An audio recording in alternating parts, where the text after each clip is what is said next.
ഷിരൂരിൽ കാണാതായ മലയാളി അർജുനായുള്ള ഇന്നത്തെ തിരച്ചിൽ നിർത്തി അർജുൻ ഓടിച്ച ലോറിയുടെ ഹൈഡ്രോളിക് ജാക്കി പുഴയിൽ നിന്ന് കണ്ടെത്തി. ഗംഗാവലി പുഴയിലെ അടിയൊഴുക്ക് കുറഞ്ഞെന്നും ലോറി കണ്ടെത്താനാകുമെന്നാണ് പ്രതീക്ഷയെന്നും മുങ്ങൽ വിദഗ്ധൻ ഈശ്വർ മാൽപേ പറഞ്ഞു. നാളെ രാവിലെ 8 മണിക്ക് തിരച്ചിൽ പുനരാരംഭിക്കും.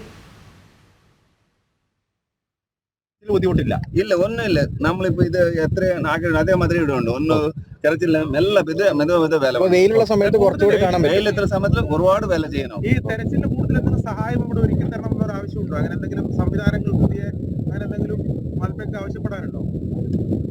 കൂടുതൽ ഹെൽപ്പ് വേണ്ട. ഇപ്പൊ ഫിഷർമാൻ ഉണ്ടല്ലോ, എന്നെ കൊടുക്കുന്നത് ഫിഷർമാൻ മതി.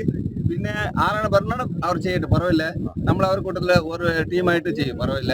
നമുക്ക് ഒരു വണ്ടി കിട്ടുന്ന പിന്നെ അതിനുള്ള അർജുൻ പിന്നെ 3 ആളുണ്ടല്ലേ, 2 ആള് അവര് ബോഡി തേടും. ആ മണ്ണ് 2 ആള് പിന്നെ ഉണ്ടല്ലോ, ലോകേഷ് പിന്നെ ജഗന്നാഥ് പിന്നെ അർജുൻ അവരുടെ തേടുന്ന ഒരു കാര്യം.